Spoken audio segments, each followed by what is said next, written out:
¿Hablas español? Sprichst du Deutsch? Kan du norsk? If you've heard that sound from Babbel before, I bet you do. Babbel is the science-backed language learning app that actually works. With quick 10-minute lessons handcrafted by over 200 language experts, Babbel gets you on your way to speaking a new language in just a few weeks. With over 16 million subscriptions sold and a 20-day money-back guarantee, just start speaking another language with Babbel. Right now, up to 55% off your Babbel subscription at babbel.com/Spotify podcast. Spelled BABBEL.com/Spotify podcast. Rules and restrictions may apply. This episode is brought to you by Shopify. Do you have a point of sale system you can trust, or is it a real POS? You need Shopify for retail. From accepting payments to managing inventory, Shopify POS has everything you need to sell in person. Go to shopify.com/system, all lowercase, to take your retail business to the next level today. That's shopify.com/system.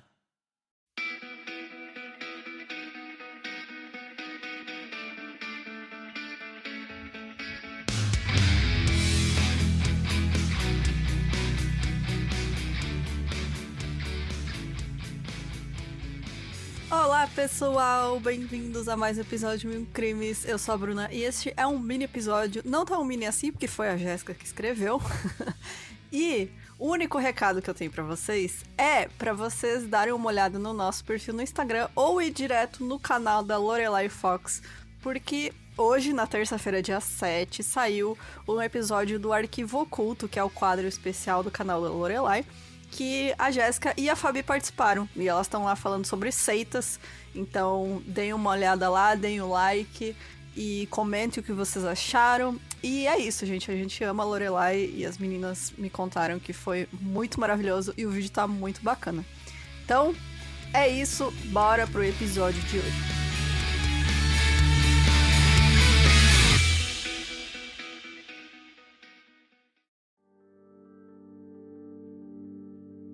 Já pedindo desculpa, como sempre, porque vamos aqui falar nomes holandeses, que eu não tenho ideia como pronuncia, mas eu vou tentar. A Fredinanda Dekker Overstegen, ela nasceu em 6 de setembro de 1925 em Schoten, província da Holanda do Norte. Na época, né? Ela era filha da Trintje van der Molen e do Jacob Wilhelm Overstegen. Fred e sua irmã Truls, que era 2 anos mais velha, moravam com os pais em uma casa flutuante em Schoten. Schoten. Desculpa, também não sei pronunciar nem o nome da cidade, gente. Vai ser difícil.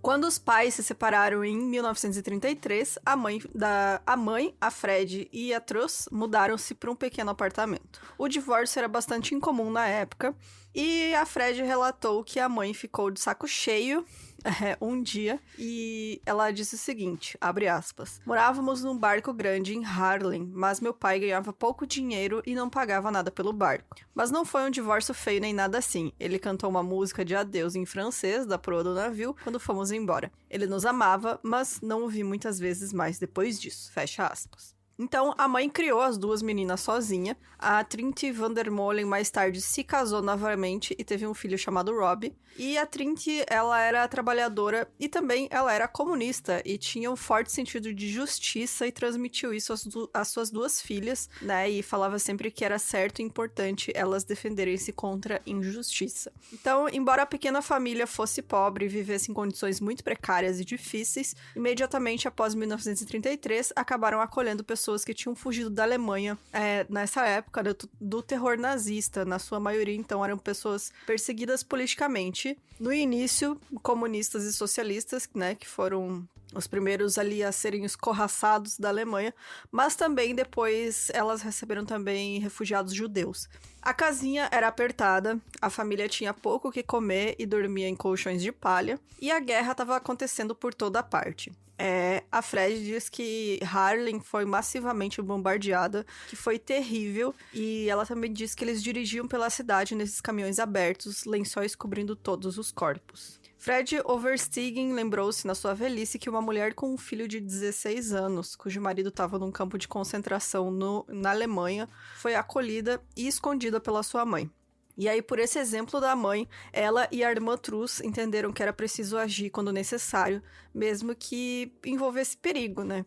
Fred e Trus eram inicialmente membros do AGC, que era um movimento juvenil socialista, que Arbeiders Jug Centrale. Quando esse grupo descobriu que a mãe delas era comunista, elas foram expulsas e aí elas se juntaram ao NJC, que era um grupo de jovens comunistas, né? O Nederlandse Jeugdfederatie. Como eu falei, gente, desculpa aí que a pronúncia vai ser difícil. Depois que a Holanda foi ocupada pelas tropas do regime nazista em maio de 1940, toda a família resistiu, né? Então, a mãe, ela escreveu panfletos contra o regime de ocupação alemão e ela apelava para a resistência. Suas filhas Fred e Trus ajudaram na produção e distribuição desses panfletos e, por exemplo, elas colaram cartazes destinados a recrutar holandeses para trabalhar na Alemanha com advertências contra esses empregos, né? Então, tinha esses cartazes, né, recrutando jovens holandeses, e aí elas iam lá e colocavam outro cartaz escrito: para cada holandês que trabalha na Alemanha, um alemão irá para a frente, né, para a frente de batalha. Então, para dizer que eles estavam substituindo aí os jovens que estavam sendo chamados para a guerra da Alemanha, né, para o regime nazista, e isso ajudava a causa nazista, né, então eles estavam aí ocupando os postos de trabalho que ficaram vazios. Então, em 1941, por ocasião da greve de fevereiro, elas colaram cartazes com essa chamada, que era strike, strike, strike, quer dizer greve, né. Então, todas essas ações eram consideradas subversivas e perigosas. Essas ações chamaram a atenção do líder do Círculo de Resistência de Haarlem, que era um subgrupo do Major Had van Verzet, que o nome do cara era Van der Wiel, que era o criador desse grupo. Ele reconheceu essas possibilidades que surgiram se ele conseguisse convencer a Fred e a Trus para a resistência. Então ele viu que elas ali sozinhas já estavam fazendo muito barulho, né? Que estavam organizadas já. A Fred tinha apenas 14 anos na época e a irmã Trus tinha 16. Então, os perseguidores dificilmente suspeitariam que, né, meninas tão jovens trabalhassem para a resistência. Então, ele falou com a mãe, né, delas e com elas também. E com o consentimento da mãe, elas concordaram em trabalhar na resistência e juntaram-se ao grupo de resistência de Haarlem, ou ao RVV. Então, a mãe deu a Fred e Trus uma única condição, que era sempre permaneçam humanas.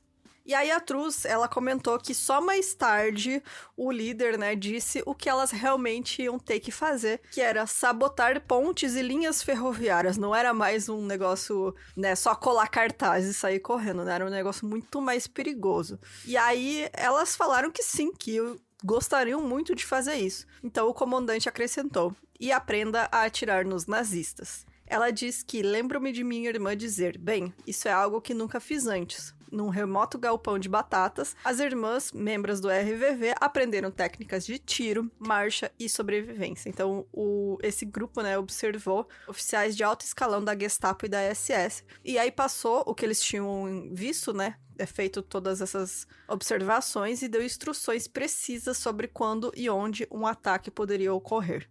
A primeira missão delas foi envolvendo sedução, por serem consideradas jovens e bonitas, né? Então a Fred, que aí já tava com 15 anos, ela tinha que ficar de olho na irmã e manter um posto de guarda na floresta para ver se ninguém mais estava vindo. A Trus tinha encontrado um homem num bar, né, e seduzido ele e levado para dar um passeio na floresta. A Trus já estava com seus 17, quase 18 anos. Então ela disse pro cara, né, você quer dar uma volta? E ele aceitou. Aí, eles encontraram alguém que era para ser visto como uma coincidência, mas era um dos membros do grupo de resistência. E aí o amigo dizia pra Trus: menina, você sabe que não deveria estar aqui. Eles se desculparam, deram a volta e foram embora. E foi então que vieram os tiros e o cara, né, que era um soldado nazista ali, nunca nem soube o que acertou ele. Eles já tinham cavado a cova, mas as meninas ainda não tinham permissão para ver essa parte, né, do plano. Mais tarde, eles disseram a elas que tiraram todas as roupas do cara para que o corpo não pudesse ser identificado. Então, ela meio que foi só a isca, né, para isolar ele, levar ele para um lugar mais remoto, que era mais pro mato, né, porque ele achou que ia se dar bem com a jovem ali. E, na verdade, era uma armadilha. E mais do que os alemães, elas executaram principalmente traidores holandeses, né? Porque eram alvos mais fáceis e mais próximos, né? E também porque eles costumavam ser uma ameaça ainda maior do que os nazistas para eles naquela cidade. Então, isso quem contou foi a Truz Menger, que é a filha da Truz, né? E segundo o próprio relato dela, da Truz, no caso, foi a irmã Fred quem primeiro atirou e matou alguém. Quem primeiro das duas. E ela disse que foi trágico e muito difícil, e depois elas choraram muito. Afinal, você está tirando uma vida, né? É algo muito traumático. E não acreditávamos que nos adaptaríamos. Ninguém nunca se adapta, a menos que você seja um verdadeiro criminoso. Você perde tudo. Envenena as coisas bonitas da vida. E aí o Remy Decker, que é o filho da Fred, acredita que isso aconteceu quando a mãe dele tinha 15 anos, né? Em entrevistas posteriores, ele comentou. E ele falou que ela executou uma mulher que, de acordo com a resistência, queria passar o nome de todos os judeus do Harlem para os serviços de inteligência nazista. Então, ele conta que minha mãe se aproximou dessa mulher em um parque e pediu seu nome para confirmar sua identidade. E aí, depois que ela confirmou, atirou nela. Um dos atos das jovens contra os nazistas foi em 1941. A Fred, com 15 anos, pegou uma pistola engatilhada, escondeu em uma cesta, e ela sentou no bagageiro de uma bicicleta, enquanto a mãe dela pedalava. As duas abordaram um oficial nazista, a Fred sacou a pistola e puxou o gatilho e executou ele. Então, era realmente algo que os caras não estavam esperando, né? Uma mãe com uma filha na garupa da bicicleta, com um cestinho na mão. Ah, está voltando da padaria, aí pimba, morreu um nazista.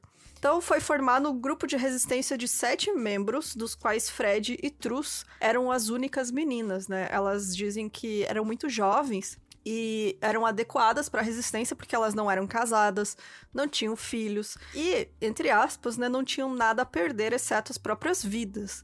Muitas vezes elas dizem que elas tinham medo, mas consideravam que as ações eram necessárias, afinal, é o que a mãe delas ensinou elas desde pequena, né, que elas não poderiam ficar... E aquele ditado, né, você fica neutro em situações de...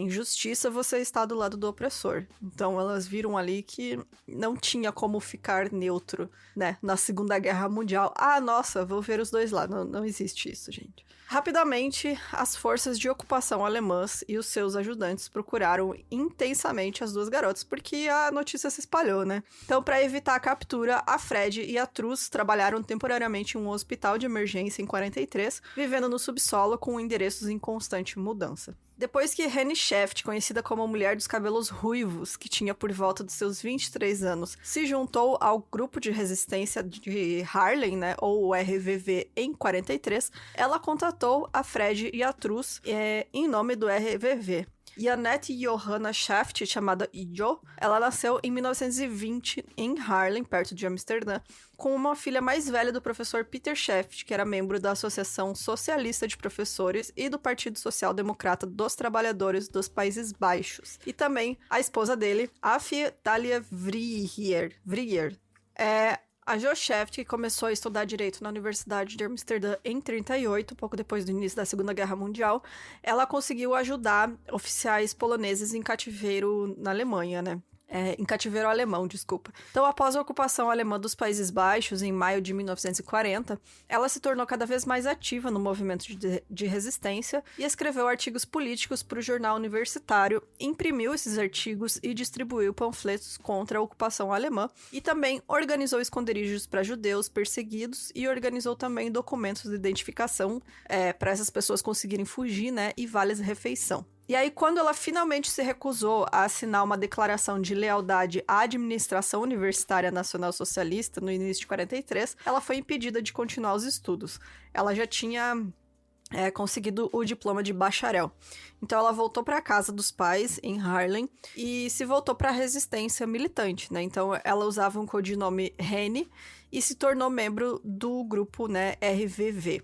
As três juntas, então, participaram de uma célula de resistência que ia operar em grande parte de forma independente. Então, elas tinham, assim, mais liberdade de fazer o que era mais fácil para elas. Então, uma pistola fazia parte do equipamento padrão, e elas distribuíam jornais ilegais, ajudavam, né, refugiados judeus, especialmente crianças, ajudavam também os homossexuais e os perseguidos politicamente, né, porque lembrando, os nazistas não perseguiram apenas judeus, né, eles perseguiam qualquer um que não se conformava ali com o ideal ariano, né, então pessoas homossexuais, pessoas com deficiência, romanes, né, pessoas envolvidas politicamente com partidos de esquerda, enfim, né, qualquer um que não era ali o ideal dos moldes nazistas. Então, elas ajudavam a contrabandear essas pessoas para fora dos Países Baixos ou a escapar dos campos de concentração. A Fred, ela parecia já 2 anos mais nova naquela época, ela realmente parecia uma menininha mais nova, ela usava cabelos trançados e falava com uma voz tímida e estridente. A estratégia funcionou, né? Os nazistas viam a resistência como uma coisa puramente de homens, então eles não desconfiavam quando aparecia qualquer uma delas, né? Quase ninguém suspeitava delas, e elas conseguiam dirigir por aí com as armas sem serem interrogadas e passar pelos numerosos bloqueios de estrada sem serem revistadas. Então, elas transportaram armas para outros membros da resistência, elas faziam operações de sabotagem, elas explodiam pontes e vias férreas importantes para os ocupantes, né, com dinamite. Elas incendiaram instalações de produção militar e recolheram informações sobre instalações militares, bunkers e campos minados. Os colaboradores nazistas holandeses e traidores dentro de suas próprias fileiras também foram alvos de seus ataques, né? Então era realmente... Gente, porque não tem filme disso, pelo amor de Deus. Se tem, por favor, me avisa, porque eu queria muito ver um filme disso, né? Dessas 3 adolescentes tocando terror aí nos nazistas. É o Bastardos Inglórios da mulherada, né? Queremos ver. Faz acontecer aí, Tarantino. Então, as garotas também foram... Elas iam em tabernas, em bares pra flertar com os soldados nazistas e colaboradores holandeses, né? E aí depois elas sugeriam que eles fizessem uma pequena caminhada na floresta. Aquele plano, né, de sempre, isolar os caras pra poder pegar eles. Então, na esperança de uma aventura amorosa, alguns seguiam em frente e foram liquidados na floresta, como a Fred relatou mais tarde. Ela não revelou quantos nazistas e colaboradores matou, mas ela disse... Você não deveria perguntar algo assim a um soldado. Tivemos que fazer isso. Foi um mal necessário. Em primeiro lugar, você não atira em uma pessoa, mas no inimigo. Às vezes, elas matavam suas vítimas enquanto andavam de bicicleta, para que pudessem fugir rapidamente. E essas execuções aí não envolviam flerte, né? Elas só passavam de bike, davam um tiro e iam embora. E elas, as irmãs, né, mantinham aquele mandamento da mãe em mente. Então, durante uma de suas missões no RVV, elas tinham que sequestrar os filhos de Arthur Seyss-Inquart, que era um comissário muito brutal, né, do governo alemão, ali, nazista, para a Holanda. E aí elas tinham que trocar eles por capturados combatentes da resistência. Mas elas se recusaram, né? Se a entrega tivesse falhado, elas teriam que atirar nos reféns. E aí a Fred disse que os combatentes da resistência não matam crianças, né? As crianças não têm culpa ali de quem é o pai delas, né? Então elas realmente não esqueceram dos ensinamentos da mãe. Afinal, né? A criança é inocente. Então as 3 encontravam-se cada vez mais numa espiral de medidas cada vez mais duras, o que deixava elas emocionalmente inalteradas. As mortes pesavam muito, né, na consciência delas, e depois disso, muitas vezes elas tinham crises de choro e se reviravam na cama sem conseguir dormir. Isso se chama estresse pós-traumático, né, que é muito comum de acontecer aí em pessoas envolvidas em guerra, né. E elas estão ali envolvidas em uma guerra, é uma guerra, né, mesmo que elas estão agindo sozinhas, não estão lá no campo de batalha, né, atirando numa trincheira que nem tinha na Primeira Guerra, ainda assim elas estão sendo obrigadas a tirar a vida de outras pessoas, né. Então, a Fred falou numa entrevista em uma televisão holandesa, depois da guerra, que ela atirou e os viu cair. E o que você sente dentro de você em um momento como esse? Você quer ajudar a se levantar de novo. E aí, pra se acalmar, ela cantava, né? Até depois, quando ela ia visitar os locais que ela tinha feito essas missões, né, de assassinato, ela cantava. O grupo das 13, então, realizou sua última tentativa de assassinato em 15 de março de 1945. O mestre cabeleireiro Langendick, que trabalhava como colaborador de serviço de segurança alemão, estava caminhando por Haarlem acompanhado por uma mulher. E aí, quando elas se aproximaram de bicicleta, né, que era um dos jeitos que elas usavam pra matar, então a mulher que tava com ele suspeitou que elas estavam tramando algo e gritou pra ele: "Cole, atire nessas vadias."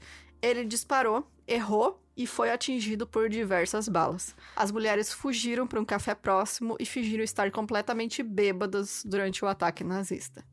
E aí, depois que uma subunidade do RVV matou um fazendeiro em Velsen sem autorização da liderança do grupo, Henny entregou uma lista dos envolvidos aos seus superiores. Essa lista foi posteriormente enviada ao Serviço de Segurança, o que significou a morte dessas pessoas. E após o fim da guerra, esse assunto foi investigado por uma comissão especial. Então, eles realmente acabaram sendo traídos, né? A Fred e a Truss sobreviveram à guerra, mas a Henny não resistiu. Ela foi descoberta em uma tentativa fracassada de assassinato enquanto era caçada em todo o país. A recompensa pela cabeça dela, né, era de 50 mil florins. Então, enquanto ela tava fugindo, né, ela tava com uma pistola 9mm na bicicleta e foi pega em uma verificação na estrada em 21 de março de 45.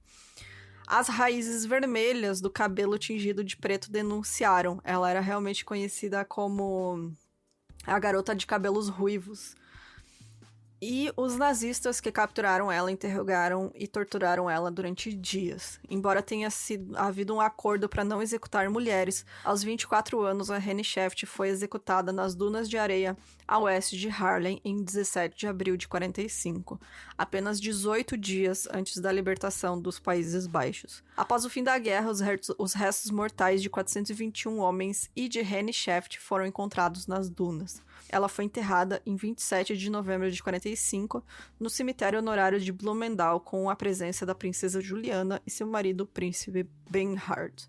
Aproximadamente 3/4 da população judia holandesa foram mortos durante essa ocupação, e o filho da Fred, o Decker, ele conta que quando era criança, com apenas 8 anos, tínhamos um livro de história na escola sobre uma garota ruiva chamada Henny Shaft. Enquanto eu lia, minha mãe começou a chorar.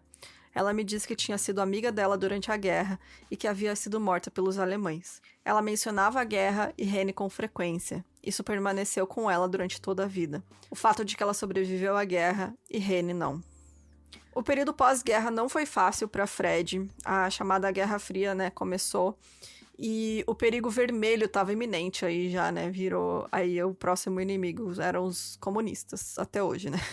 Então, os combatentes da resistência comunista caíram em tal desgraça como resultado desse desenvolvimento que o governo holandês, que era estritamente anticomunista, também tentou suprimir a memória da morte de Henny Shaft em 51. E aí, durante esse tempo, né, a Fred ter sido membro da organização juvenil comunista foi suficiente para empurrar ela, né, pra margem, pra um esquecimento. Se ninguém lembrava mais do que elas haviam feito, de toda a colaboração que elas tiveram ali, todas as sabotagens, né, explodir ponte, tudo que elas conseguiram fazer ali para ajudar a Holanda a se livrar dos nazistas, né, acabou sendo jogada para baixo do tapete. Então, ela, né, a resposta dela acabou sendo se afastar completamente da política. Ela se casou com um engenheiro chamado Jan Decker e virou dona de casa, né? Ela cuidou da casa e criou os 3 filhos. E a sua irmã Truss fez o contrário, né? Ela se casou com um colega de resistência e falou abertamente sobre suas experiências. A Fred se fechou, né? Ela tinha muita dificuldade em falar sobre esses acontecimentos da época. Foi somente através de um filme sobre Henny Shaft, em 81, que a Fred e a Truss foram trazidas de volta ao público e foram recordadas, né, na memória nacional holandesa. Então aí tem um filme, gente, de 81, não assisti. Aí quem assistiu e comenta aí se recomenda, por favor. Em 96, elas criaram a Fundação Henny Shaft para promover o legado da amiga, né? E após a guerra, a Truss trabalhou como artista, fazendo pinturas e esculturas inspiradas em seus anos de resistência e escreveu suas memórias. Sua irmã Fred disse a Vice em 2016 que enfrentava os traumas da guerra, casando e tendo filhos. Apesar de tudo isso, demorou até 2014 para que as duas recebessem, né, o reconhecimento oficial do governo holandês e fossem premiadas com a Cruz de Mobilização de Guerra.